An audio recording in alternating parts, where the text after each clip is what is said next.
Hello everyone.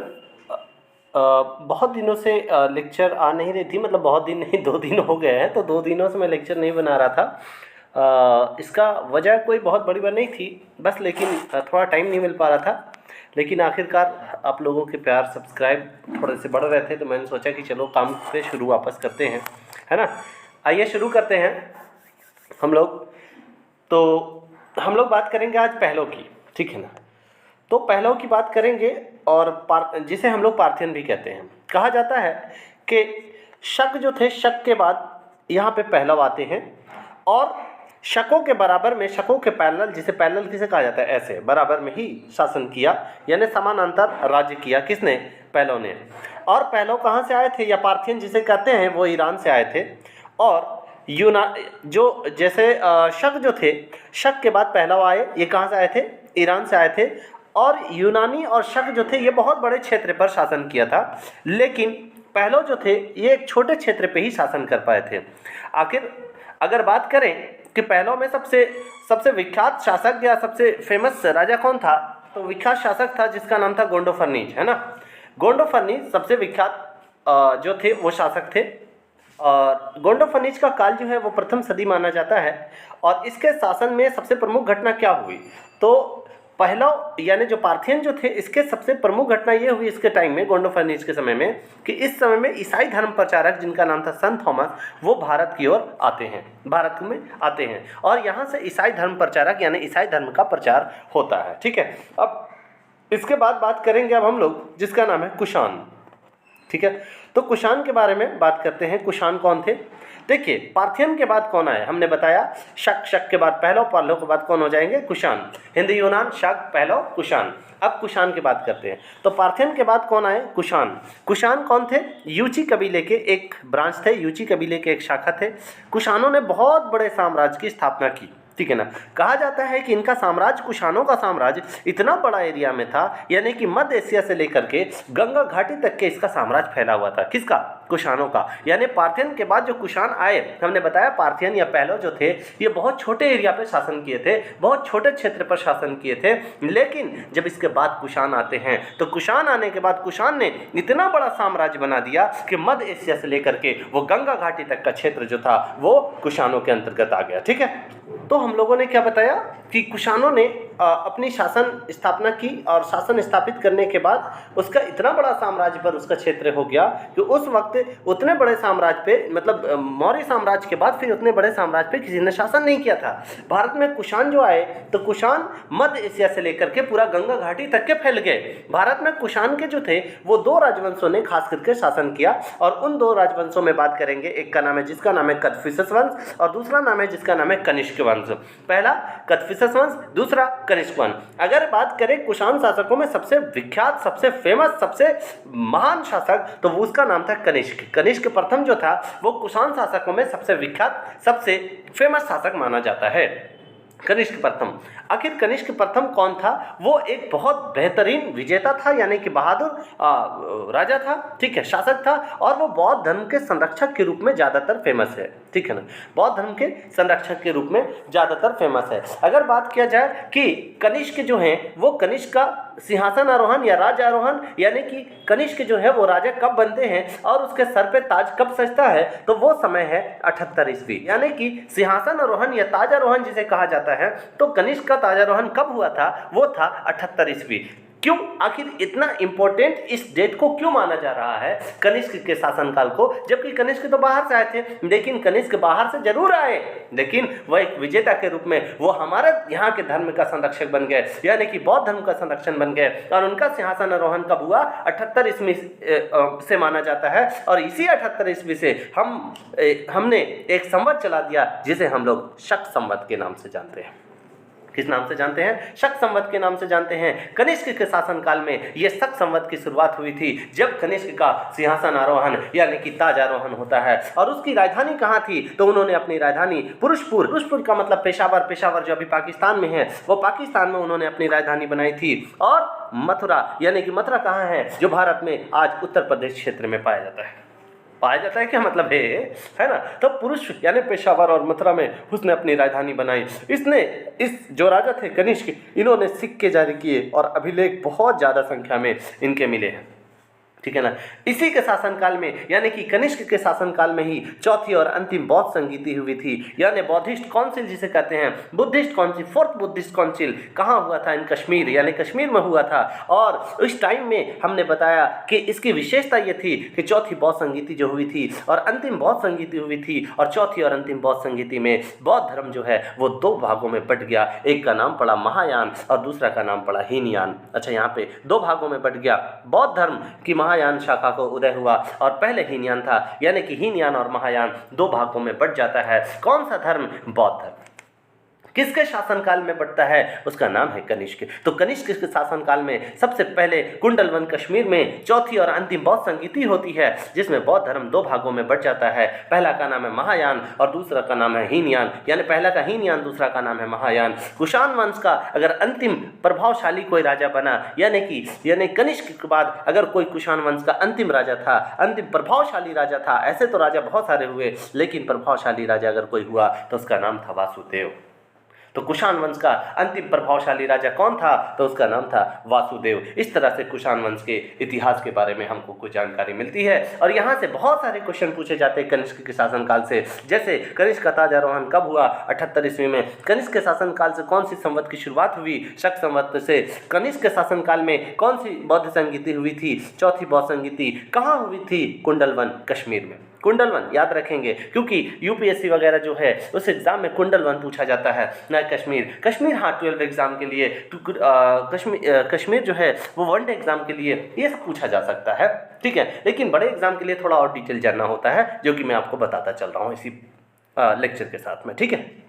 अंतिम बौद्ध संगीति हुई थी। हमने बताया कि बौद्ध धर्म में 4 बौद्ध संगीतियाँ हुई हैं, इसके बारे में आगे और बात करेंगे। अंतिम बौद्ध संगीति जो थी वो कनिष्क के शासनकाल में हुई है, ये हमने अभी आपको बताया। अब आगे बात करेंगे हम लोग जिसका नाम है हिंद ससानी, है ना। हिंद ससानी जो कहते हैं भारत में पश्चिम की तरफ से भारत में ससानियों का राज्य स्थापित हुआ था और पश्चिम 3री शताब्दी आते आते पश्चिम भारत जो थे उसमें ससानियों का राज्य स्थापित हो गया था। उसने अपने सिंधु वाली जो क्षेत्र थे तो सिंधु वाले क्षेत्र पे अपना प्रभाव जमाना शुरू कर दिया था और उसने कुषाण सत्ता को चुनौती देना शुरू कर दिया था। जो ससानियन जो थे हिंद ससानी जिसे कहते हैं, वो सिंधु को सिंधु नहीं कह पाते थे बल्कि वो सिंधु को हिंदू कहते थे। वो सिंधु को हिंदू कहते थे और 262 ईस्वी के एक ससानियन अभिलेख में मिलता है कि पहली बार उसने सिंधु क्षेत्र के लिए एक शब्द का व्यवहार किया था, एक शब्द का इस्तेमाल किया था सिंधु क्षेत्र के लोगों के लिए और उस क्षेत्र का नाम था हिंदुस्तान। तो ससानियन अभिलेख में पहली बार सिंधु क्षेत्र के लिए हिंदुस्तान शब्द का इस्तेमाल होता है। तो हिंदुस्तान शब्द का हमारे यहाँ का इस्तेमाल हमारे यहाँ के लोगों ने नहीं किया है, बल्कि हिंदुस्तान शब्द का इस्तेमाल ससानियन ने किया है, हमारे यहाँ के लोगों ने नहीं किया है। तो ससानियन अभिलेख में पहली बार सिंधु क्षेत्र के लिए हिंदुस्तान शब्द का व्यवहार मिलता है। ससानी थोड़े समय तक चले, बहुत दिन तक नहीं चल पाए थे, ठीक है। इसके अलावा हमने बताया कि मौर्य साम्राज्य के बाद छोटे छोटे साम्राज्य जो थे वो बस चलते रहे। कोई बहुत बड़ा साम्राज्य नहीं आया जो कि पूरे भारत पे रूल करता, जो कि पूरे भारत पे शासन करता, जो कि पूरा भारत साम्राज्य पे, जितना बड़ा साम्राज्य था भारत का, बहुत बड़ा एरिया में फैला हुआ था, इतना बड़ा साम्राज्य पे शासन करता, वो काफ़ी सालों तक नहीं आ रहा था। और अंतिम में एक आता है जिसका नाम है गुप्त साम्राज्य, ठीक है। लेकिन गुप्त साम्राज्य की स्थापना से पहले भारत में बहुत छोटे छोटे और भी राज्य जो थे उस टाइम में नए छोटे छोटे राज्य का उदय हुआ था। इन राज्यों में कौन कौन से थे? जैसे कौशाम्बी में माघ, मगध के शकमुरुंड और भारशिवनाग इत्यादि। पंजाब, राजस्थान, अजान हो रही है, सॉरी।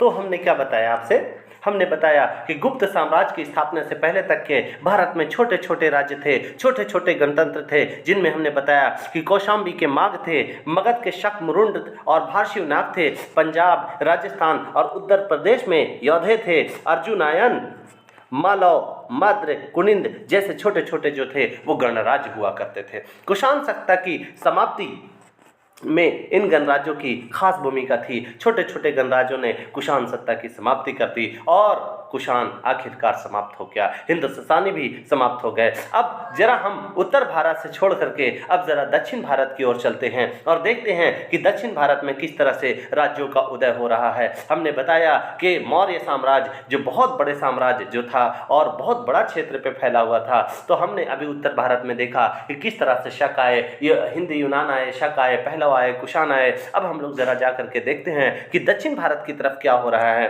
और दक्षिण भारत की तरफ कौन सी सत्ता राज कर रही है। आइए देखते हैं। तो जिस प्रकार उत्तर भारत में नए राज्यों का उदय हो रहा था, उसी समय हम बात करेंगे कि दूर अगर दक्षिण की बात करें तो उस समय भी वहां पे भी नए राज्यों का उदय हो रहा था। उस समय भी नए राज्यों का उदय हो रहा था। किस तरफ हो रहा था? तो वो हो रहा था दक्षिण भारत की ओर। और इस क्षेत्र की महापाषाणी संस्कृति यानी मेगालिथिक संस्कृति और गंगा घाटी के भौतिक तत्वों के संपर्क में आने से राज्य को बहुत ज्यादा प्रोत्साहन मिल रहा था। सरदार तंत्र राजतंत्र में बदल रहा था। जिस तरह से उत्तर भारत में नए नए राज्य बन रहे थे, नए नए शासक आ रहे थे, क्या दक्षिण भारत में कुछ हो रहे थे? हाँ जी, दक्षिण भारत में भी नए नए राज्यों का उदय हो रहा था। दक्षिण भारत में भी उत्तर भारत की संस्कृति के प्रभाव दक्षिण भारत में भी नजर आ रहे थे। दक्षिण भारत में सरदार तंत्र राजतंत्र में बदल रहा था। और आइए ये सब के बारे में अब आगे बात करते हैं कि दक्षिण भारत का किस तरह से इतिहास चल रहा था, कि जिस तरह से उत्तर भारत में जिस तरह से नए नए राज्यों का उदय हो रहा था, जिस प्रकार से नए नए शासक आ रहे थे, उसी समय दक्षिण भारत में भी नए राज्यों का उदय हो रहा था। दक्षिण भारत में भी उत्तर भारत की तरह नए नए राज्य बन रहे थे और उत्तर भारत की संस्कृति दक्षिण भारत की भी जाने लगी थी और दक्षिण भारत की संस्कृति उत्तर भारत के प्रभाव में आ रहे थे। तो उस वक्त सरदार तंत्र जो थे दक्षिण भारत में, वो राजतंत्र में बदलना शुरू हो गया था उस समय में। और हम बात करेंगे आज, और उसका नाम है आंध्र सातवाहन। हम एक नए शासक की बात करेंगे जिसका नाम है, दक्षिण भारत में हम लोग राज्यों के उदय में बात करेंगे कि आंध्र सातवाहन जो थे वो एक नए राज्य के रूप में, बहुत बड़े राज्य के रूप में उभर करके आ रहे थे। तो हम बात करेंगे आंध्र सातवाहन के बारे में। आंध्र सातवाहन के बारे में बात करेंगे। हमने बताया कि जब मौर्य साम्राज्य समाप्त हो गया, तो मौर्य साम्राज्य के बाद अगर दक्षिण भारत में बात करेंगे, आंध्र सातवाहन या सातवाहन सिर्फ कह सकते हैं, तो सातवाहन का उदय हुआ। और सातवाहन का उदय ईसा पूर्व प्रथम शताब्दी में हुआ।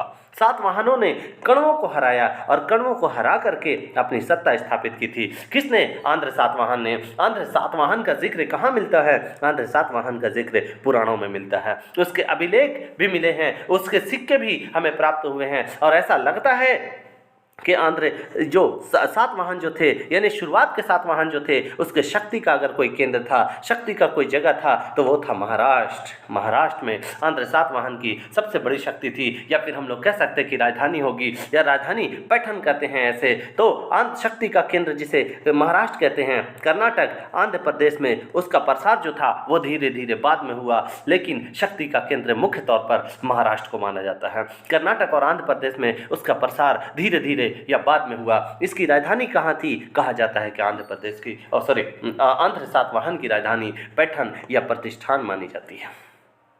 इस वंश जो आंध्र सातवाहन वंश था, इसका पहला राजा कौन था? तो इसका पहला राजा जिसका नाम था सिमुक। सातवाहन राजाओं का संघर्ष किसके साथ हुआ था? तो इसके शकों के साथ इसकी संघर्ष हुई थी, लेकिन उन्हें हार मिल गई थी, उन्हें पराजय मिली थी। सातवाहन शक्ति की पुनर्स्थापना आखिर किसी ने की। हमने बताया कि सातवाहन राजाओं का संघर्ष किसके साथ हुआ? तो सातवाहन राजाओं का संघर्ष शकों के साथ हुआ, और जिसमें सातवाहन को हार मिल गई। लेकिन सातवाहन की शक्ति का दोबारा स्थापना, पुनर्स्थापना अगर किसी ने किया, तो उस शासक का नाम था गौतमीपुत्र शातकर्णी। गौतमीपुत्र शातकर्णी का समय क्या था? 106 से 130 ईस्वी। तो गौतमीपुत्र शातकर्णी का समय था 106 से 130 ईस्वी। उन्होंने सातवाहन की शक्ति की दोबारा स्थापना की, पुनर्स्थापना की। सातवाहन शक्ति जो बहुत कमजोर होते जा रही थी, उसकी शक्ति को दोबारा मजबूत करने का काम किया। किसने किया? गौतमीपुत्र शातकर्णी ने। उसने शक छहरात राजा नहपान को हरा दिया। उसने शक राजा जिसका नाम था नहपान, तो शक राजा जो थे नहपान को हरा करके महाराष्ट्र और उसके आसपास के क्षेत्र पर अपना अधिकार कर लिया। किसने? गौतमीपुत्र शातकर्णी ने। सातवाहन शक्ति की पुनर्स्थापना उसने किया, और इसलिए उसे पश्चिम के मालिक या प्रतिष्ठान के मालिक के विरुद्ध ग्रहण किया, यानी कि उसने पश्चिम के मालिक का खिताब लिया। ठीक है ना। तो पुनर्स्थापना कर वो पश्चिम के मालिक या प्रतिष्ठान के मालिक कहलाया। सातवाहन शक्ति की दोबारा स्थापना किया था गौतमी पुत्र शातकर्णी ने। उसी के बाद हम बात करेंगे वशिष्ठ पुत्र पुलुमाई, सातवाहन वंश का दूसरा प्रभावशाली राजा माना जाता है। हमने पहले बताया गौतमी पुत्र शातकर्णी, दूसरा बताया वशिष्ठ पुत्र पुलुमाई, ये सातवाहन वंश का दूसरा सबसे प्रभावशाली, सबसे पहला गौतमी पुत्र शातकर्णी, उसके बाद दूसरा है वशिष्ठ पुत्र पुलुमाई, जो सातवाहन शक्ति का दूसरा सबसे बड़ा राजा, सबसे प्रभावशाली राजा जो था वो माना जाता है। और आखिरकार कहा जाता है कि सातवाहन की शक्ति का वशिष्ठ पुत्र पुलुमाई के बाद शक्ति का धीरे धीरे सातवाहन का ह्रास होने लगा और आखिरकार 3वीं शताब्दी के बीच आते आते सातवाहन राज्य जो था वो समाप्त हो गया।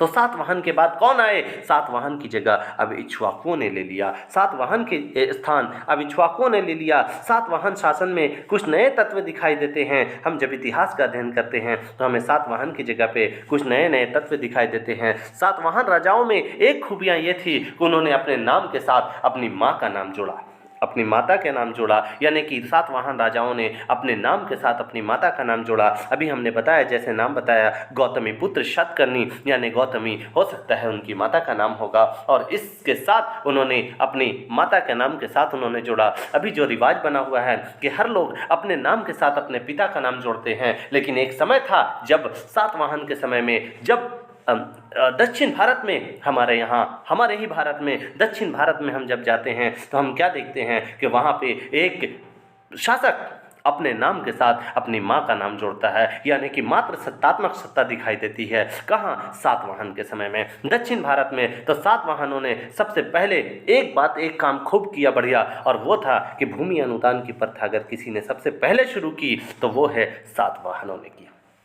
तो सातवाहनों की क्या क्या विशेषता हो गई, क्या क्या विशेषता? तो सातवाहनों ने अपने नाम के साथ अपनी माता का नाम जोड़ा। जैसे एग्जाम्पल में गौतमी पुत्र शातकर्णी हम बता देंगे। सातवाहनों ने सबसे पहले भूमि अनुदान की प्रथा को शुरू की, और सातवाहनों ने आर्थिक समृद्धि, व्यापार, वाणिज्य, नगरों का विकास इस तरह से किया। सातवाहन शासन इसी वजह से बहुत महत्वपूर्ण बन गया था।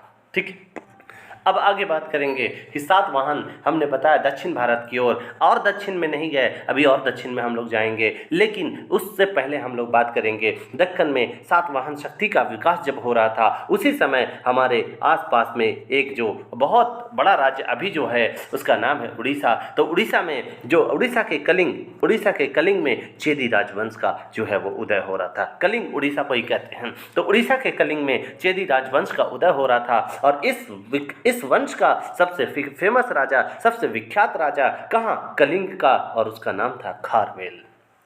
तो जिस समय सातवाहन शक्ति का दक्कन में विकास हो रहा था, उसी समय उड़ीसा के कलिंग में जो चेदी राजवंश का उदय हो रहा था, और इस वंश का सबसे विख्यात राजा कौन था? इस वंश का सबसे विख्यात राजा था जिसका नाम था खारवेल। और खारवेल जो है वो हाथी गुम्फा अभिलेख जो उड़ीसा में भुवनेश्वर के पास में है, उदयगिरी के पहाड़ियों में स्थित है, वो खारवेल के बारे में जानकारी देती है। और इसी खारवेल के बारे में, इसका राजा का जीवन कैसा था, इसका काम कैसा था, इस पे प्रकाश पड़ता है। हाथी गुम्फा अभिलेख से राजा खारवेल के बारे में जानकारी मिलती है। हाथी गुम्फा अभिलेख से कलिंग के चेदी वंश के बारे में जानकारी मिलती है। कहा जाता है कि वो एक ऐसा खारवेल शासक था कि उसने मगध तक के आक्रमण किया था, और वो जैन धर्म को मानने वाला था। कौन धर्म को मानने वाला था? जैन धर्म को मानने वाला था। राजा खारवेल के बारे में ये बात किया जाता है।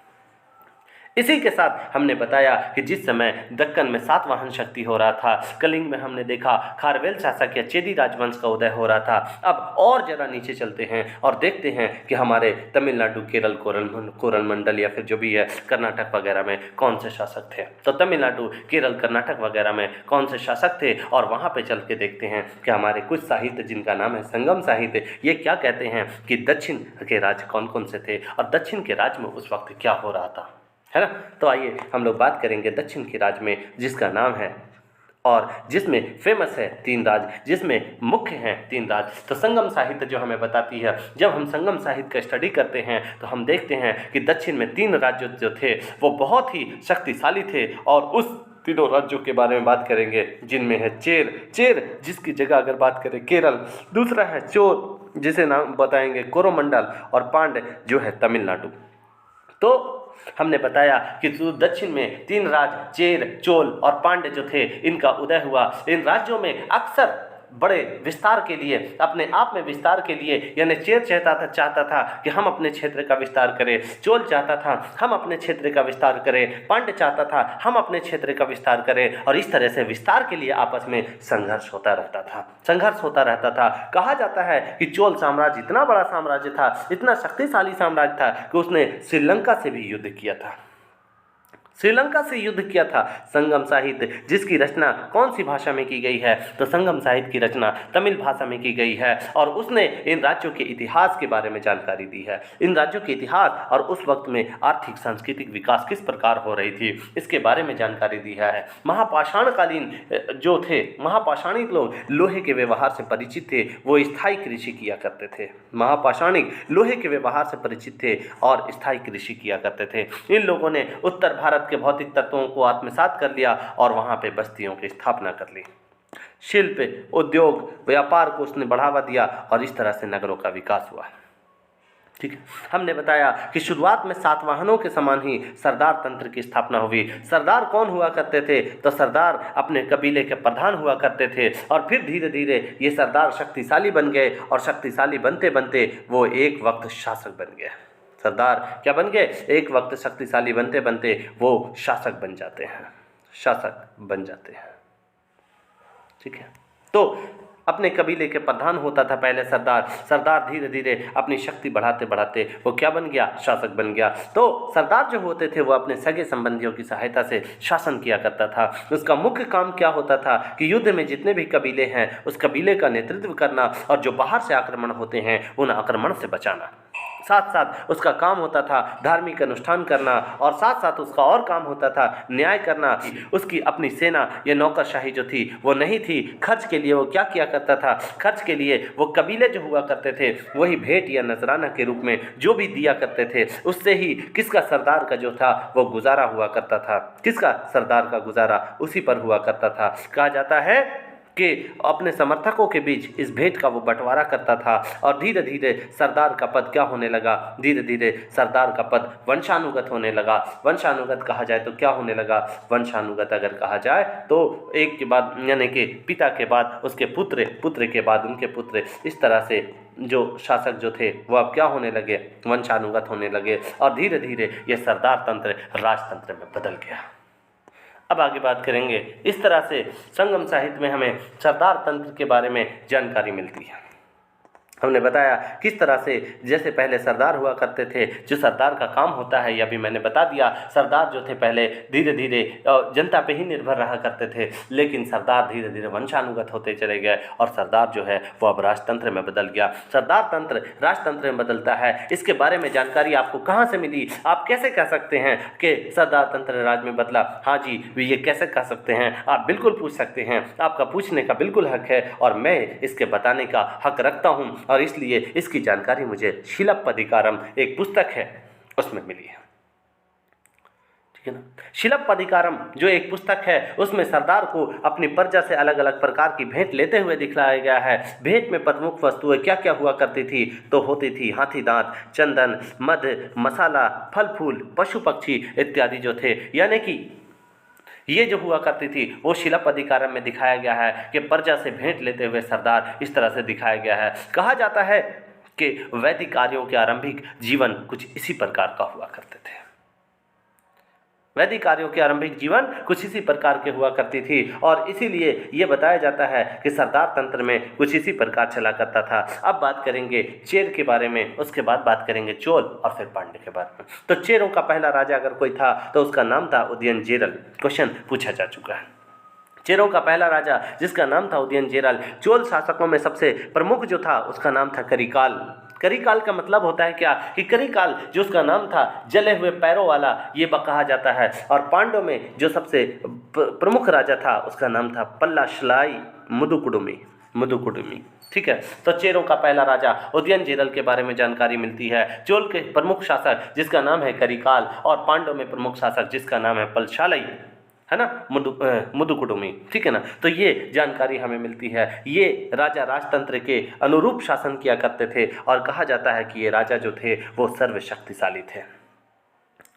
सर्वशक्तिशाली थे, सबसे ज़्यादा शक्तिशाली थे। इससे यह अनुमान लगाया जा सकता है कि वो आखिरकार अपने आप को सर्वशक्तिशाली क्यों मानते थे, क्योंकि वो चाहते थे मुझे एक स्पेशल दर्जा मिले। वो एक खुद को एक स्पेशल दर्जा यानी कि विशिष्ट दर्जा दिलवाना चाहते थे।